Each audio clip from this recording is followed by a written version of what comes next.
And our devotional thought today, the topic is others' opinions of us. To start off this morning, we're going to look at a story from when Jesus was on earth. So if you have a Bible available, or you can search for the Bible online, we're going to be reading a story found in Matthew chapter 11. I will be reading partly from the NIV and partly from the complete Jewish Bible version. So, first of all, to make sure that we understand the context of this story, in the previous chapter, chapter 10, Jesus has just sent out his disciples to go spread the news about him and what he's doing in the whole country. In Matthew 10, Jesus has given instructions to his disciples as to what to say and how to act as they travel through villages and towns. So that's the context leading up to the chapter we're going to look at today, chapter 11. So let's jump right into it and read Matthew chapter 11, verse 1 to 3, where it says, "After Jesus had finished instructing his 12 disciples, he went on from there to teach and preach in the towns of Galilee. When John, who was in prison, heard about the things the Messiah was doing, he sent his disciples to ask him, 'Are you the one who is to come, or should we expect someone else?'" So, while Jesus is teaching and preaching in the towns of Galilee, his cousin John is in prison at the time. Now, if you remember John, also called John the Baptist, he had begun announcing the arrival of God's kingdom and that God's kingdom was coming before Jesus officially began his public ministry.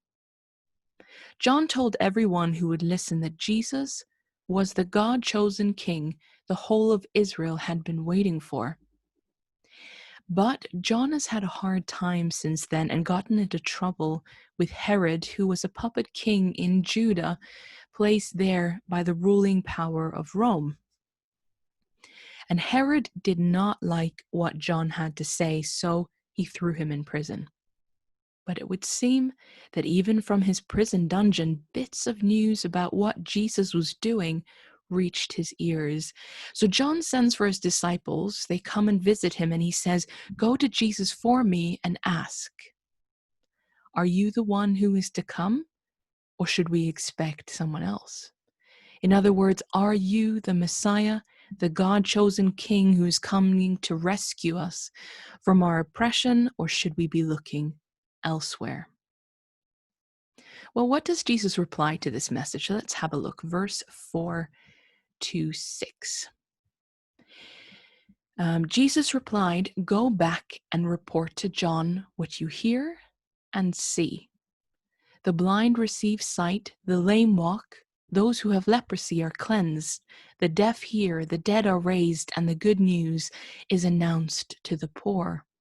How blessed is anyone who is not offended by me." So Jesus hears John's question, "Are you the one we're expecting?" And in reply, he says, "Go back and tell John what I am doing.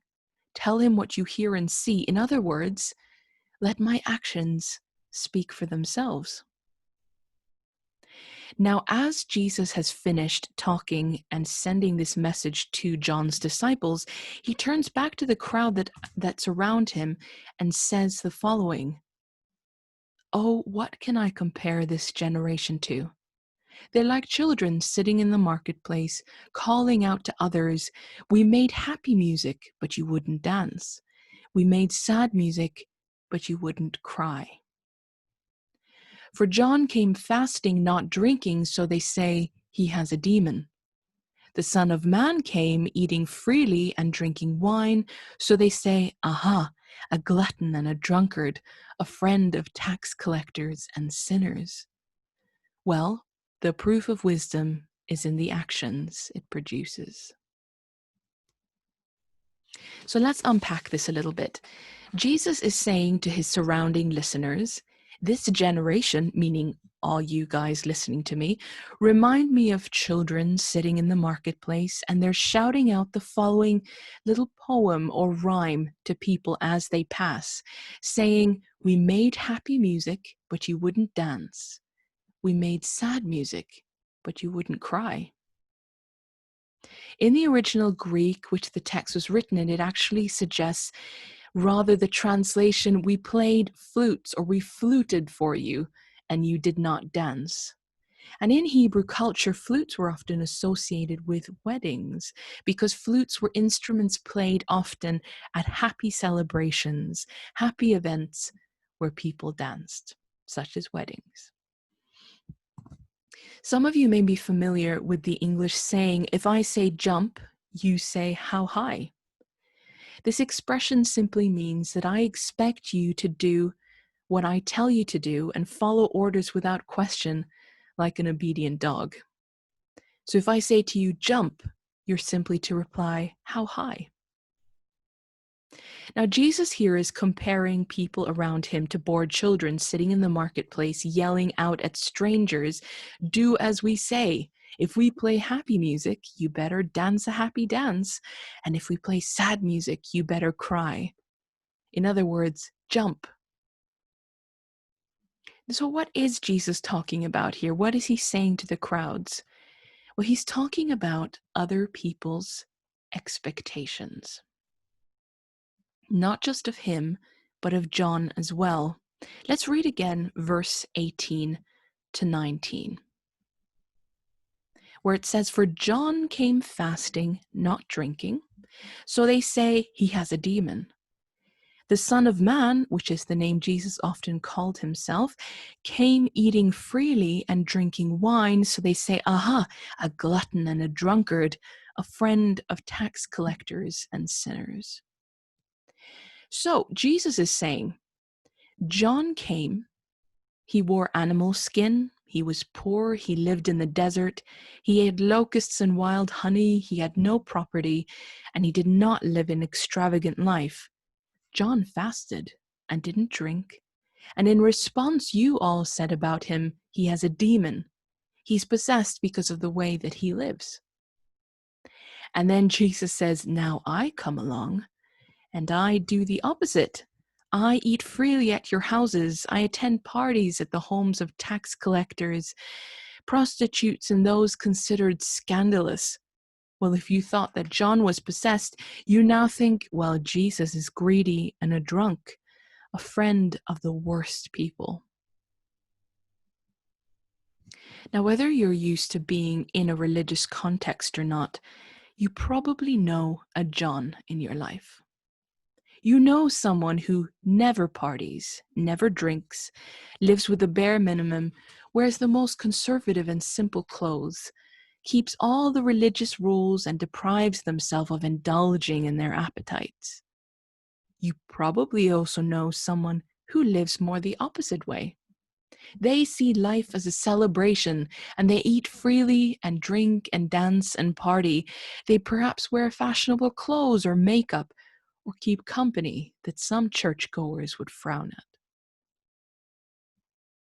Jesus' point here is not to say that either him or John was doing anything wrong. His point is actually quite the opposite, that both Jesus and John were living their lives very, very right, because Jesus and John were right with God. In other words, they were both righteous. They were right in their relationship with God. Jesus is pointing out that no matter what a righteous person does in his generation, they will criticize them. Whether they are conservative and living in the desert or eating and celebrating, people will judge them, call them names, and accuse them all of sorts of things. Jesus was demonstrating that his generation misjudges people. People at both ends of the pole, at both extremes, the Jesuses of the world and the Johns of the world, both extremes of righteous living. And so it would seem that no matter what Jesus or John did, people would unjustly judge them or label them as something ugly. Now, expectations will always exist in our relationship with other people, and expectations in themselves are not wrong. In fact, having or expressing expectations is a sign of a healthy, functioning relationship. And a lack of expectations at all suggests also a lack of values, priorities, boundaries, and deliberate decision making.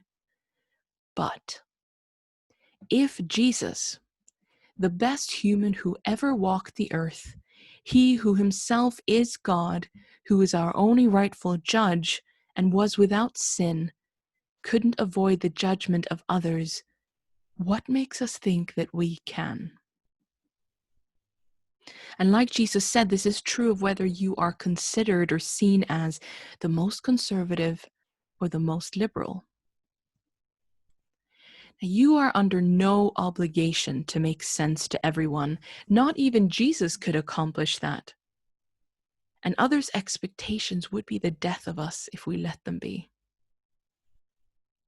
There can be healthy expectations in relationships, but obeying every expectation put to us is not living in love or freedom. Expectations ought to be examined and questioned. So Jesus invites his followers to live under a higher, better authority than obeying every expectation of other people. We are called to be more than merely people pleasers. We are called to not just dance when someone tells us to, be happy or be sad when someone expects us to be. And so in this story, what does Jesus conclude about the people shouting like children in the marketplace? Well, let's read it again. He says in verse 19, the proof of wisdom is in the actions it produces. In other words, actions are proof of whether something is wise or not, whether something is right or not. And what were the actions that stood as proof to back up Jesus' decisions? Well, if you remember, this story began with John sending messengers to Jesus asking, "Are you the one we are waiting for? Are you the one we are expecting?" And it would seem that even John had expectations of what it would be like when the Messiah King arrived, and his expectations did not include him sitting in prison. And Jesus replied to John, and his confused expectations were the following. Jesus replied, "John, look at what's happening. People are being healed, they're being helped, they're being loved, they're being given hope. This is the proof of the wisdom that I hold. This is the proof of my righteousness. This is the proof that God has sent me and I am the King." It's okay for you and I to live a life that doesn't make sense to everyone and not everyone understands or approves of.